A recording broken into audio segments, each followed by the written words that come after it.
Strong opinions, strong language, it's Late Attitude.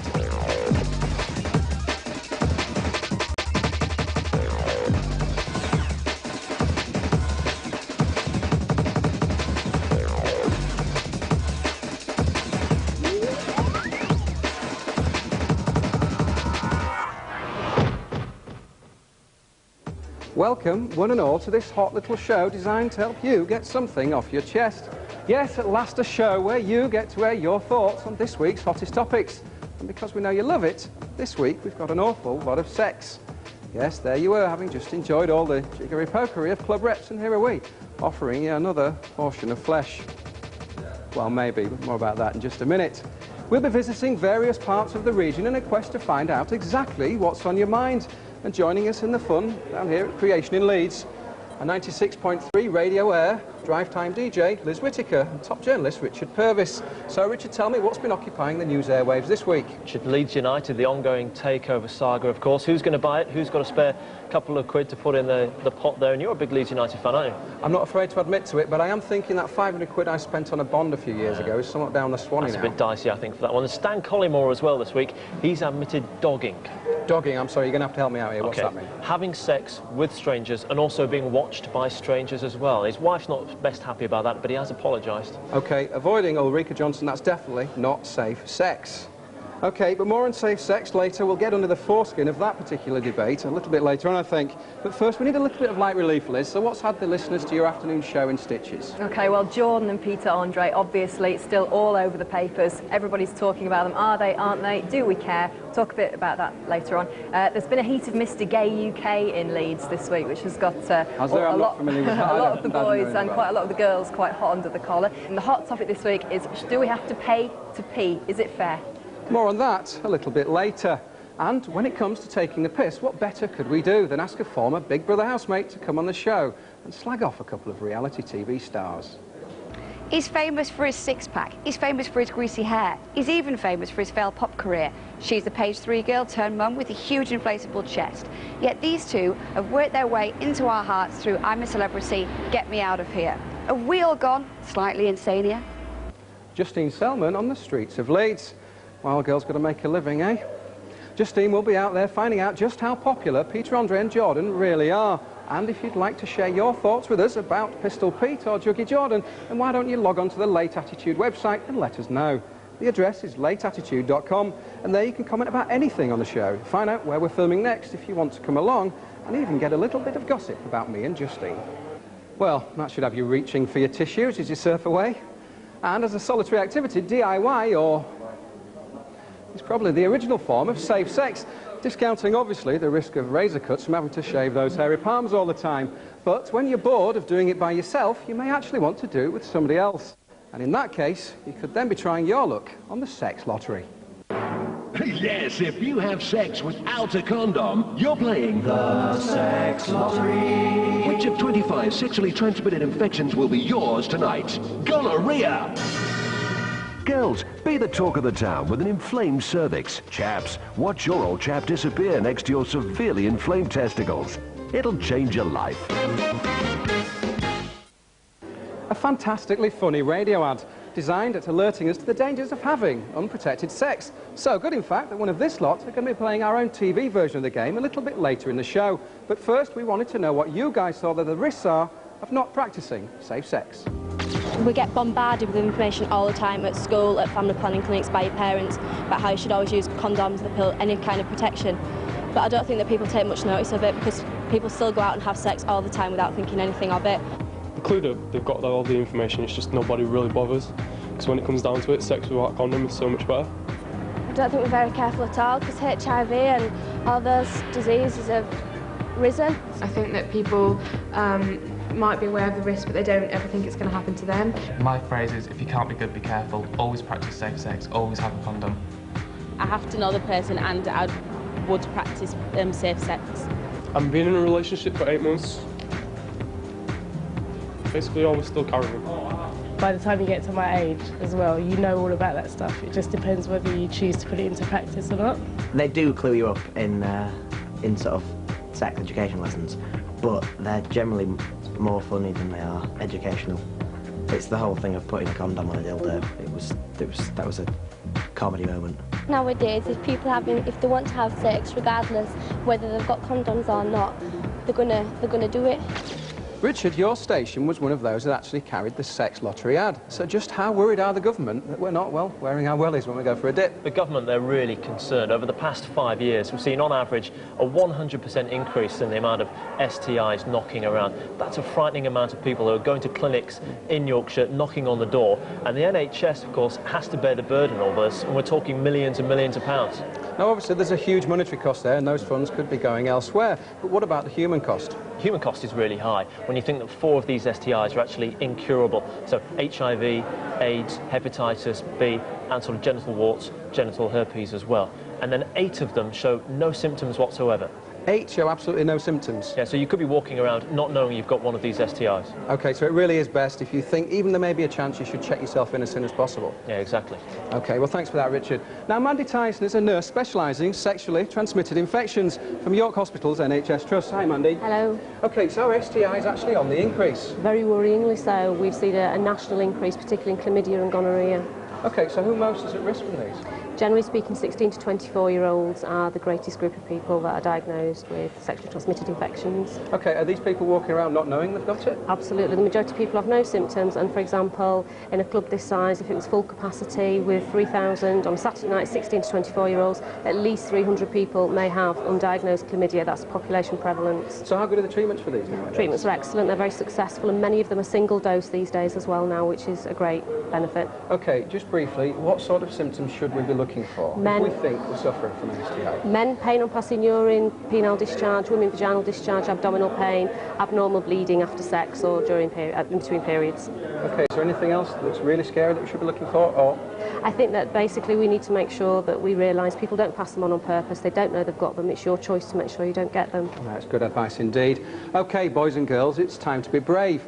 If you think you've got a problem with your pubic parts, then really you should be having a look at the Playing Safely website for more information at playingsafely.co.uk.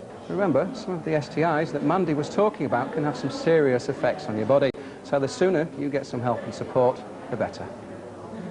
Now, of course, the best possible form of protection against all STIs is to actually wear a condom, but you don't need to go to a shop or a chemist to pick up your Johnnies, as most toilets do have a dispenser, so you can pick up a packet of 3 when you go for a pee.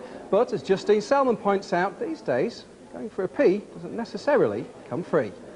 You do get nicer toilets if you pay for them, but when you're really sort of like gagging for a poo or whatever, then you don't have time to rummage around in your pockets, you just want to run in there. The more you pay to go to a toilet, then the better the toilets will be, because like vandalism and stuff.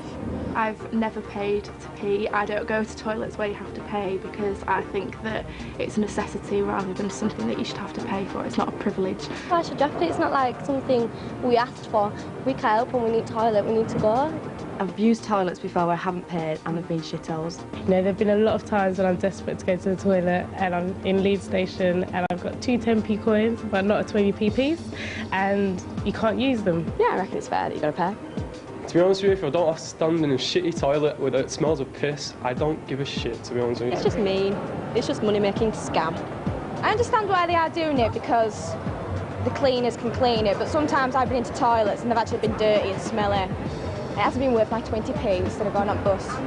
I do actually, because I think the money could be used for cleaning the toilets and have them serviced more often, so it'd be a better public toilets. Well, I think it's stupid really, because when you need a wee, it's natural, everybody needs a wee, so why should we have to pay to go to the toilet? Well, no charge for me having or taking the pee today. But is that really the case all across the city? Councillor Jerry Harper from Leeds City Council. Yes, that is the case. There is no charge for having a pee in Leeds. Now, there don't seem to be that many public labs anymore. Can you explain to me why that is? A lot of the old public lavatories need a lot of refurbishment and people don't actually use them. A lot of them have been closed down. A lot of them being vandalised and used for drug taking, etc. So people don't really want to use them. But in Leeds, it's not a real problem. We have over 300 bars and restaurants which provide public conveniences, apart from all the shops and stores which also do that. And we have over 67 public conveniences in the city. 67? Are you joking? Where are these? 67. They're from sports centres, libraries, civic buildings, civic hall, town hall, lots of places you can go. So what you're saying is The public toilets are there if we can find it. Yes, they are there. If you look for them, you will find them. Now, Liz, are listeners impressed with having to pay to pee? We've been talking about this week, actually. Laura from Morley reckons it's OK as long as the loos are nice, fair enough. And Jamie in Roundhay says it's a total scam. Sometimes you have no choice. But there is an age-old law which states that councils can't charge men to stand up and wee, which is not very fair on the girls who have to use cubicles. I love those ancient laws. Did you know there's also an ancient law which allows a man to pee in the street, standing up in daylight, as long as his right hand is on the carriage? What, a carriage and horse, not a Golf GTI? I'm presuming as much. Well, personally, I'm fine with paying to pee as long as it means you get a toilet somewhere in the standard of Harvey Nicks, or even that one in Bradford where they used to have goldfish in a pond and a full-on valet. What about the valets who sort of charge you £1 to dry your hands on a towel? What do you think about that? £1? Yeah. To dry your hands? They have a bowl full of pound coins, although they maybe put them there themselves to make you feel a bit guilty. I'm not so sure, but quite honestly, I'm fine with paying as long as it means toilets are in a much, much better condition. That's fine as long as they're not unisex, because boys, we on the toilet seat, it's no good for girls. Are we all right with having to pay to pee then? You think it's fine as long as the toilets are... Yeah, I'm fine with it, and there'll be more from Liz later on in the show. Now, don't forget to log on to the Late Attitude website to tell us what you think about the subjects in this week's show. You can also tell us what you think we should be talking about next week when we're in Sheffield, and you can even apply to come on the show yourself and have your say. The safe sex debate continues, and we reveal our exclusive version of the sex lottery in just a moment. And there's more from Justine.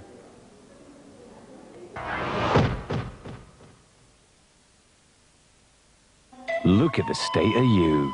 You haven't a clue where you are, where you've been or what you did. Then you remember yourself and drag. On ITV1. You're watching Late Attitude, the show that's been lovingly created to help you guys get something off your chest. Now, I'm sat here with Liz and Richard from 96.3 Radio Air. And if you're wondering who the tosser is that sat with them, thinking maybe you could do a better job, or maybe you've just got something you want to say, then why don't you log on to the Late Attitude website and let us know. We're filming in Sheffield next week, and if you think that your voice should be heard, then log on and let us know.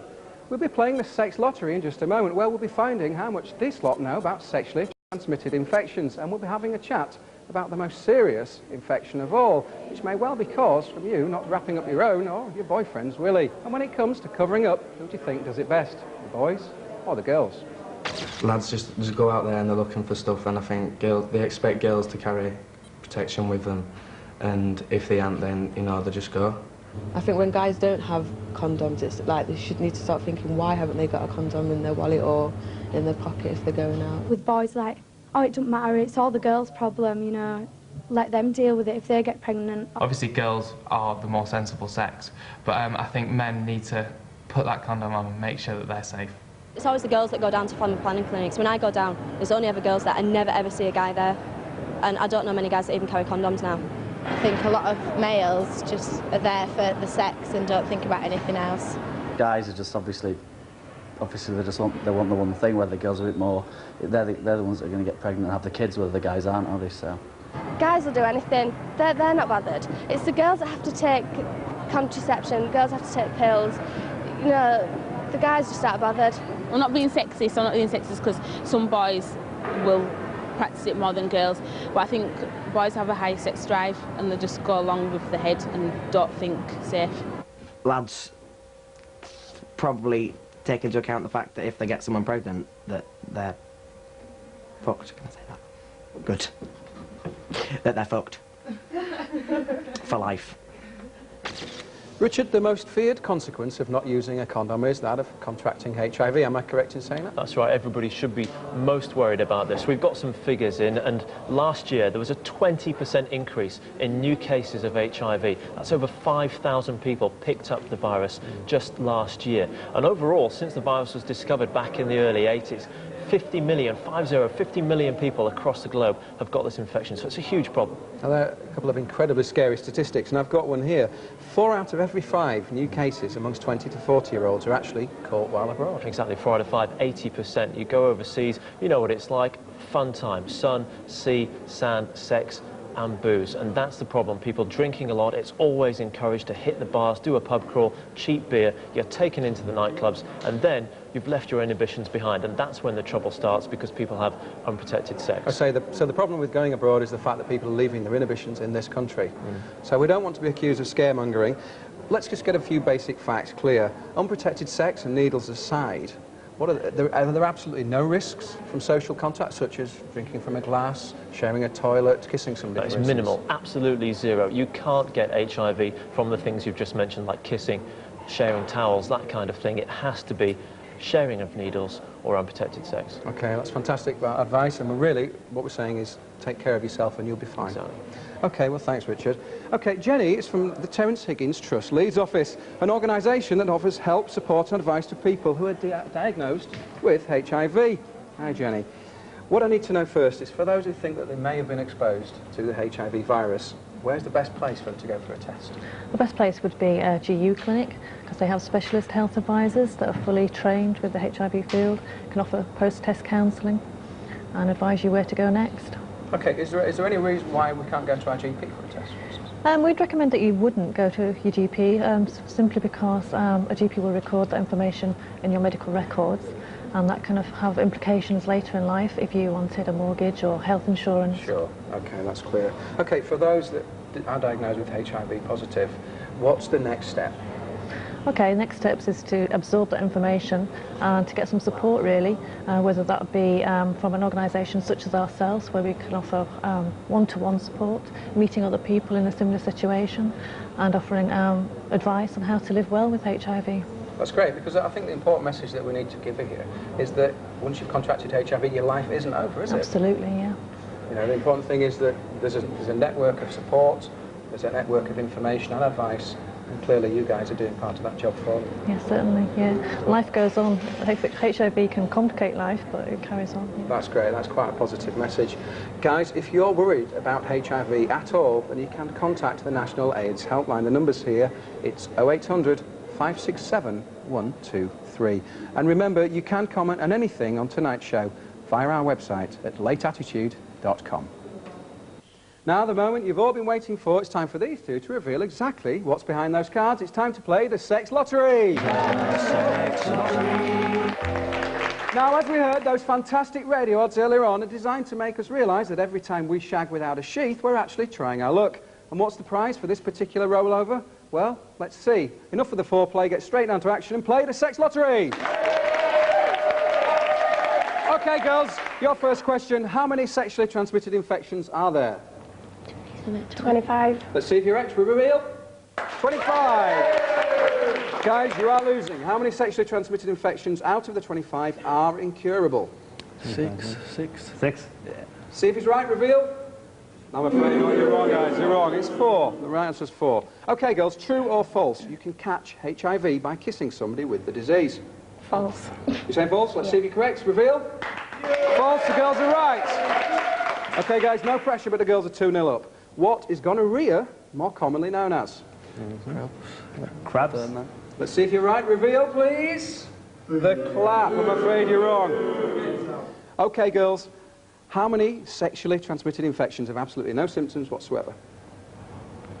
4. Let's see if you're right. You're saying 4? 8. I'm afraid you're wrong, girls. I'm afraid you're...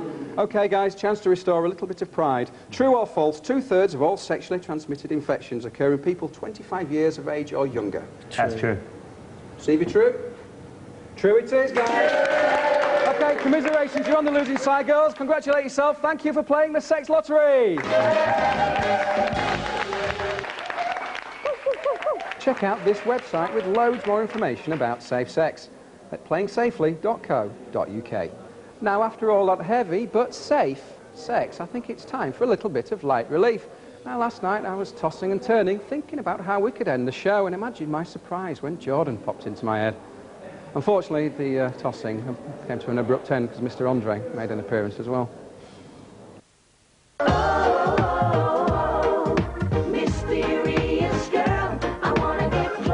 Yes, Peter Andre at number 1. And according to some of the press, his page 3 tidbit, Jordan and he, are all set to be the new Posh and Becks. Now that's what I call insania. I think they're just playing for the audience. Any publicity is good publicity for them. And I've got to admit, Peter Andre's Mysterious Girl was my first single that I ever bought. Cool. fucking think he's a tosser, to be honest. I really hate him. I can't stand him. He really annoys me. He's just used it to relaunch his career. It's a crap song. Why is it at #1? I think she's a lot nicer as Katie Price, as sort of what she is when she's not Jordan. When it's in the paper, I don't read anything about it, so it doesn't really bother me. Together, I think they will be good together. I think they would make, you know, they'd level each other out. Jordan, she wants to be a singer, and I think basically she's going out with Peter Andre and getting in the papers so she can boost the fact of that. I mean, his song, Mysterious Girl, went to #1 this week. I think that is just a joke. I'm just absolutely sick of hearing about Peter and Jordan. I think it's just fake. Really, it's not for me to comment, and I feel they can do what they want. There's people looking up to her, and she's not even being herself. She's had to make up a false name, you know what I mean? So what kind of impression is that giving to younger people? The only reason why Peter Andre got his #1 with Mysterious Girl was because he was in Celebrity Get Me Out of Here. One big publicity stunt. He just got #1 on Sunday, so it's just proving that he's just using Jordan. I love to hear about Jordan and her latest antics. I think she's brilliant. I think she makes really good entertainment. I mean, I want money if I were making money out of doing something like that, so... OK, Liz. Peter Andre and Jordan, also known as Six-Pack and Bloaty Boobs, are they the new Posh and Becks? Dosh and Pecs, more like that. All over the papers at the moment, aren't they? She must have made thousands and thousands just from the tabloids alone since they came out of the jungle. Yeah, you really can't go anywhere without seeing their, well, funny little faces peering from the magazine. A couple of big things to notice about her. She just must have made so much money, and he's at #1, obviously, in the charts this week with the re-release of Mysterious Girl. But are they really going out with each other? I don't know, it's a strange one, because the cynical amongst us may say that after the jungle thing, something's changed in Mr. Andre's career, because he was, after all, a pop star, working in a gym in Cyprus, I believe. He was, in his brother's gym in Cyprus. In his brother's gym, and now what he is? Pop star again. With the same song, though. Bit odd. But maybe he's using her, maybe not, nobody knows. But on their first date that they were spotted by the paparazzi, they took 6 people along with them, managers, business people. They haven't been spotted out together alone, and he's actually been on TV to say that all that happened is what you saw on the telly. He hasn't even snogged her, really. Well, it is a little bit strange. I mean, things did get heated up in the jungle. Was it a case of any port in a storm, do you think? Quite possibly, quite possibly. Maybe he thought that it might, you know, heighten his profile a bit to be associated with Jordan. Nobody's ever really going to know. I don't think they're really going out with each other, to be honest. Would you do Jordan, do you reckon? Would I? I'm not sure. Maybe just for the celebrity. I bet you would, just to tell your mates. It's one of those things to tell your friends, maybe. Yeah. You wouldn't want to go out with her, though, would you? No, for sure. OK, guys, well, have your say about Peter Andre or Jordan, or in fact anything that's been featured on today's show at the Late Attitude website. The address, of course, is lateattitude.com. We're filming in Sheffield next week, so don't forget to tell us what you think we should be talking about, or if you'd like to come on the show and have your say. Thanks to Richard and Liz from Radio Air. The Hallam FM team will be on duty next week. And obviously, thanks to our guests, our models, and of course to Justine, who'll be with us again next time. And remember, if you've got something to say, say it with attitude.